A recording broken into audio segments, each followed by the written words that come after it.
Assalamualaikum warahmatullahi wabarakatuh.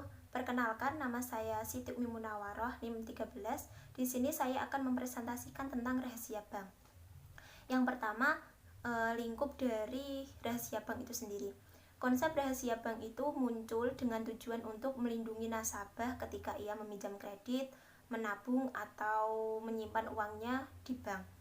Di Indonesia sendiri, undang-undang yang mengatur tentang rahasia bank adalah Undang-Undang Nomor 10 Tahun 1998. Tetapi sebelum itu ada dua undang-undang yang mengatur tentang rahasia bank. Yang pertama, Undang-Undang Nomor 14 Tahun 1967 dan Undang-Undang Nomor 7 Tahun 1992. Dalam dua undang-undang tersebut, Undang-Undang Nomor 14 dan Nomor 7 berisikan tentang bahwasanya setiap bank wajib menyimpan informasi tentang data diri ataupun informasi tentang nasabah sesuai dengan kelaziman perbankan. Tetapi di Undang-Undang Nomor 7 Tahun 1992 menceritakan atau memberikan pengertian lagi tentang kelaziman bank dalam menjaga rahasianya, yakni hal yang wajib dijaga kerahasiaannya oleh bank adalah seluruh data ataupun informasi yang menyangkut tentang nasabah. Tetapi sejak adanya Undang-Undang Nomor 10 Tahun 1998 ini, kedua undang-undang tadi tidak berlaku lagi. Jadi lingkup dari rahasia bank itu ada tiga. Yang pertama, menyangkut sisi liabilitas atau pasifa bank, sedangkan aset atau aktiva pada bank tidak perlu dirahasiakan. Nah, hal ini dikarenakan ketika bank memiliki aset banyak, berarti resiko untuk gagal bayarnya atau resiko gagal bayar atau likuiditasnya itu kecil. Dan yang ruang lingkup yang kedua yakni keadaan keuangan nasabah, dan yang ketiga adalah identitas nasabah. Bab yang kedua yakni usaha bank dan pihak yang wajib dalam menjaga rahasia bank. Yang pertama, usaha bank dalam menjaga rahasianya menurut Dr. Andes Muhammad Jumhana SH dalam bukunya Hukum Perbankan di Indonesia. Sifat dari ketentuan rahasia itu dibagi menjadi dua. Yang pertama yang bersifat mutlak dan yang kedua bersifat nisbi. Yang pertama yang bersifat mutlak artinya bank wajib menjaga kerahasiaan bank mulai semua data atau informasi tentang nasabah. Dan yang kedua bersifat nisbi itu berarti bank bisa saja memberikan data atau informasi nasabah ketika ada kepentingan yang mendesak, contohnya kepentingan negara. Dan yang kedua yakni pihak-pihak yang wajib menjaga rahasia bank.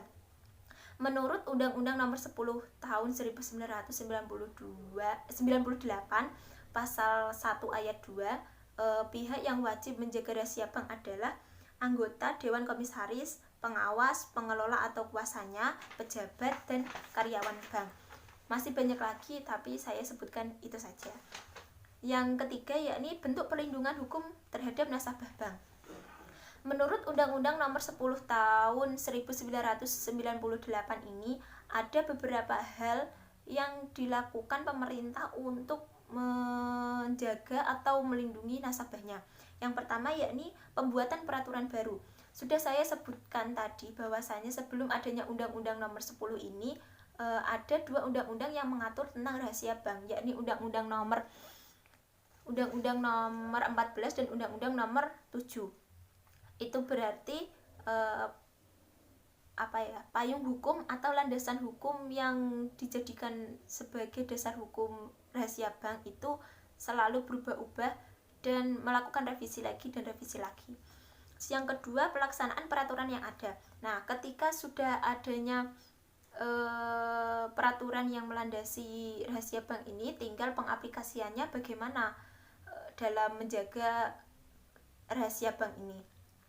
Dan yang ketiga yakni memperketat perizinan bank.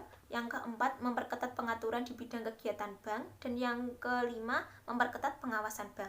Di samping itu, bank juga mempunyai cara atau upaya yang dilakukan oleh bank dalam menjaga kerahasiaan nasabahnya. Yang pertama yakni kelaziman pada bank, yang kedua pencatatan pada bank, dan yang terakhir yakni hukum kerahasiaan. Nah, selanjutnya berkaitan dengan pelindungan hukum terhadap nasabah penyimpan dana, Hirmansyah membaginya dalam dua macam perlindungan hukum, yakni yang pertama perlindungan secara tidak langsung dan yang kedua perlindungan secara langsung. Yang pertama, perlindungan secara langsung artinya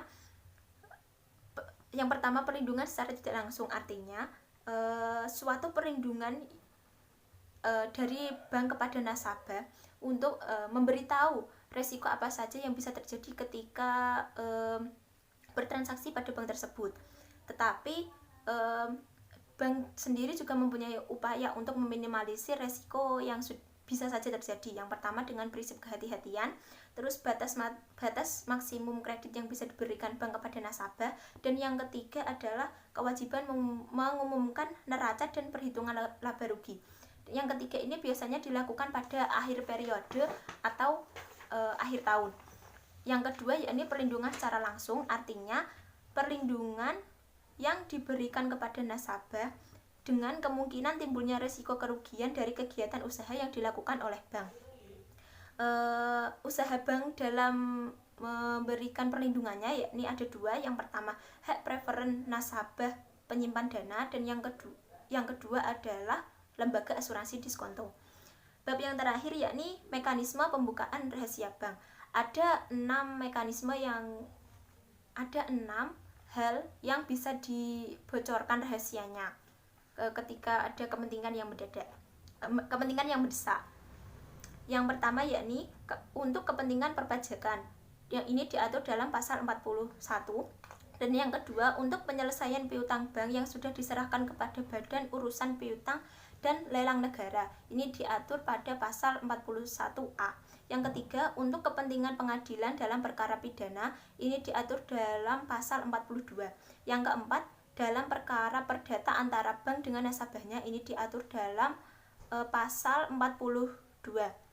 Yang keempat dalam perkara perdata antara bank dengan nasabahnya diatur dalam pasal 43. Dan yang kelima dalam rangka tukar menukar informasi antar bank, itu diatur dalam pasal 44. Dan yang terakhir adalah atas persetujuan, ini diatur dalam pasal 44 pasal 44A. Sekian presentasi dari saya. Apabila ada kesalahan baik pengucapan maupun informasi materi yang saya sampaikan, saya memohon maaf. Terima kasih. Wallahul muwaffiq ila aqwamit thoriq. Wassalamualaikum warahmatullahi wabarakatuh.